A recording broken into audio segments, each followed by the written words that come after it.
while we're on education, I just want to talk about the NCAA. Okay. Really quick. I remember my freshman year of college, I took some writing class, and I wrote my final paper on how the NCAA should pay their athletes. And actually yesterday, Justice Neil Gorsuch wrote the court's opinion, which upheld a judge's decision that the NCAA was violating antitrust laws. Ooh. And what I mean by this is that the NCAA basically said that our tradition is we don't pay our athletes because it's our tradition. And unanimously, the Supreme Court said, yeah, like tradition's not enough. And No. so what they agreed on is that they can give students more scholarships, basically more educational related benefits is the terminology they used. So basically, it's a very milquetoast decision that does say athletes need to at least get educational benefits from it. But now, Justice Brett Kavanaugh, who I for a long time have actually said is misunderstood after that, I think kind of a brutal takedown, maybe for good reasons, maybe for not, but he basically said that this was just the start. He said the NCAA is not above the law, that the NCAA couches its arguments for not paying student athletes in innocuous labels, but the labels cannot disguise the reality. The NCAA's business model would be flatly illegal in almost any other industry in America. And what I mean, and I'm sure what he means by that, is that you have college athletes who, yes, they get a full ride to play, let's say, basketball at Duke, but they're not given anything else, and they're missing Thursdays and Fridays and Saturdays, and they're missing finals, they're missing tests. So they're not student athletes, they're athletes. And they're also not getting paid for food, for board, for any other things like that. So they're scraping by to ends meet. And as they're scraping by to ends meet, they're walking through the school's, athletic store and seeing their jerseys being sold for $100. Right. And it's insane. And so I like that the Supreme Court's upheld that the NCAA is not above these antitrust laws. But I actually like what Brett Kavanaugh said more, because it looks like he wants to keep fighting this. And I do want college athletes to be paid, because, Drew, you and I, if we did this podcast in college, we could make money in college doing this. But Chris Webber at Michigan back in the day when he was great couldn't make any money while the college was selling his jersey. Yeah, that is messed up, and I'm not super well versed in this topic. But from what I understand, like they can't even take like shoe deals and stuff outside, right? Like that's all blocked. Yeah, that's so messed up.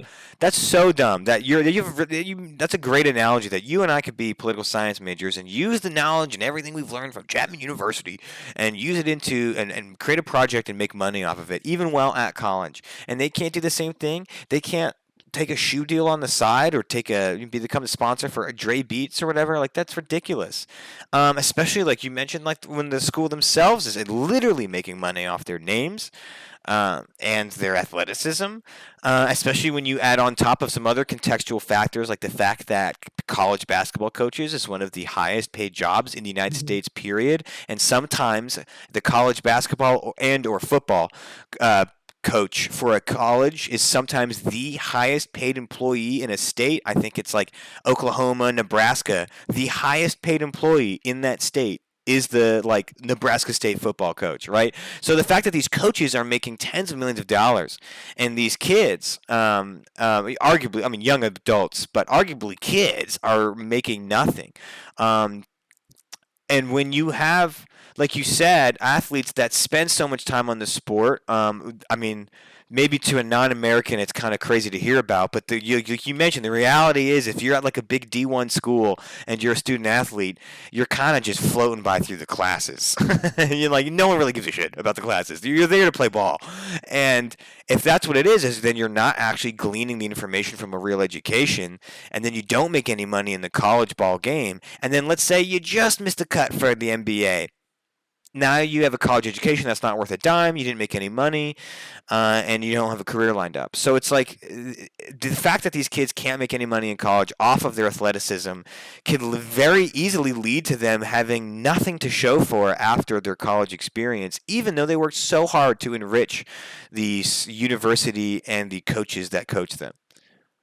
Oh, yeah. And just the last thing I'll say is, I mean, it kind of blows my mind, because I would say the athletes are bringing in more revenue than, say, LSU. Like, say you're on the LSU football team.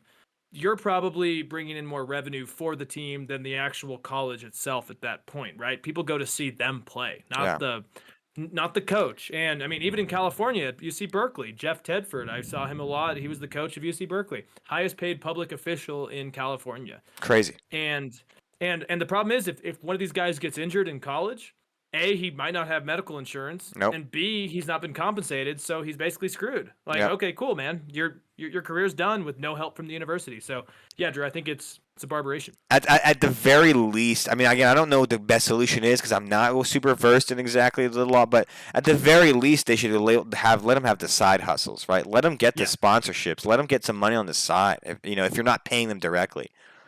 Yeah, I mean, most college athletes end up getting suspended from their teams, mainly because they're busted, like, taking under-the-table deals for, like, selling signatures or autographs or yada, yada, yada. Yeah, selling signature. Like, come on. Like, really? Who cares? Yeah. Anyways, anything else on your mind this week? The last one I'll say is just, and again, we don't have to go too deep into it because there's not much to report on, but it's a little spooky, is that one of the largest nuclear plants in Iran shut down for what they claim is emergency repairs over the last few days. It was down for like 3-4 days. This is a plant that, when I did a little bit of research, was built by the Russians in Iran. There's a lot of Russian nuclear facility tech in Iran. Obviously, we didn't friggin' give it to them. We don't want them to do any of that shit. But so they're getting their nuclear facility technology from Russia. The Russians even helped them build some stuff in the 90s, I believe. And now, but obviously we are still like in and out of this nuclear deal and concerned about their nuclear capabilities. But then, all we know now is the AP News is reporting that a nuclear facility in Iran had shut down for repairs. Out of nowhere, right? It wasn't necessarily scheduled as far as we know. So we don't know. So I'm not trying to panic anyone. It's not Chernobyl as far as we know yet, but it did spark a lot of interest and intrigue, and certainly with the with the talk and contention around Iran's nuclear capabilities. I think they even talked about it again at the G7. It's something that I think everyone's going to keep an eye on. And of course, if there's a meltdown, Iran, we're going to want to freaking know about it. And we obviously can't trust what Iran says about its nuclear capabilities in the first place. Yeah, I mean, we're in a really interesting period with Iran right now because during Barack Obama's presidency and even towards the end of George W. Bush's, I think there was a large movement of more progressives and more like centrist, democratic people inside of Iran. But unfortunately, between I think the pandemic and Trump's rhetoric that's anti-Iran and just, pulling out of the nuclear deal, which was obviously not really that smart. I never thought it was. It's actually kind of isolated us from Iran. And so we have this issue. We have Iran getting closer with China and Russia. And also we had an election, which I just wanted to touch on because I think it plays into how hard it's actually going to be to really see eye to eye now. Because there's something interesting I read out of the AP, that AP article that you shared was that they were talking about that Iran cannot procure parts and equipment from Russia due to sanctions, from the Trump administration back in 2018. And so to me, it sounds like Iran is struggling. Obviously, their economy's probably been decimated by these sanctions. And also their nuclear plants are not doing freaking well. And Russia's the one who's holding them accountable. I do like that they are still being held accountable by the UN International Atomic Energy Agency. That is good. So I don't think Russia's actually a bad actor in this, to be completely honest.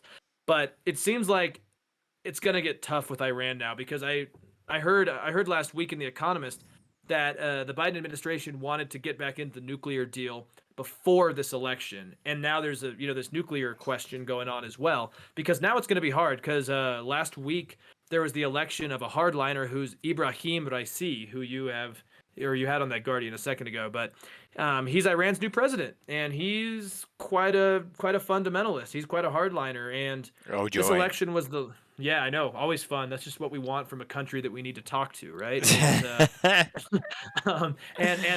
But there's observers in this election who say that leading reformists and centrists were removed. And basically, they just kept the hardliners that the Ayatollah Khomeini liked, and that was why Raisi came out with 62% of the vote. But there was only 48% turnout. So less than 50% of the country turned out, and in Tehran, only 26% voted, and this guy won. So, Jeez. this is what I always have thought is that the Iranian government, especially the mullahs and the more fundamentalists, they don't like the West. They're quite fine with maintaining their current system, but most of the Iranian people want an open society. And unfortunately, I think the Trump administration pushed Iranian hardliners into power. And now that we need to actually talk about nuclear proliferation and yada yada yada, it's going to be tough. Um, d- well put. I wonder, and this is just pure conspiratorial because I'm having fun. I wonder if this nuclear thing was like the U.S. or Israel like hacking it.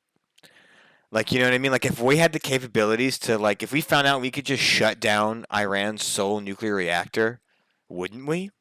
Like, I don't know. I mean, it could be anything. I'm just talking, right? I'm just talking out of my ass here, but I definitely think like it's even weird that they admitted it. I guess. I mean, I Yeah, guess. I guess we would have been able. I guess it would have gotten out somehow. I guess we probably have so many eyes on their nuclear capabilities that we would have known, even if they didn't. Right? We would have known. Oh, they shut it down for 3 days. What the hell's going on?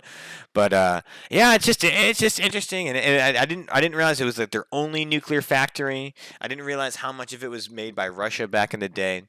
Certainly fascinating that it went off for a couple of days. Hopefully no Chernobyl. I'd be interested to see if it's something to do with like U.S. or Israeli involvement. I don't know. I don't know. I'm just shooting the shit though. I would just say, what if it was Russia? Dun, dun, dun. Hmm. Right? They It's, built it it's up. They can tear it down. what? Well, and also it's right after Putin and Biden's summit last week, and Ah, yeah, yeah. Maybe a mm, little side deal. That's what that was a thank. That was a mm. thank you for that crystal bison he got. All right. That's probably gonna wrap up this week's episode of the Tonic Accord. We covered a multitude of topics today. The video versions will be available on YouTube, so you can go there to watch the topic about deepfakes or about critical race theory, and let us know your thoughts on any of these topics or any others. You can check us out at Podbean, Spotify, Apple Podcasts, and a litany of other third party hosts. So be sure to do that and take care. Thank you.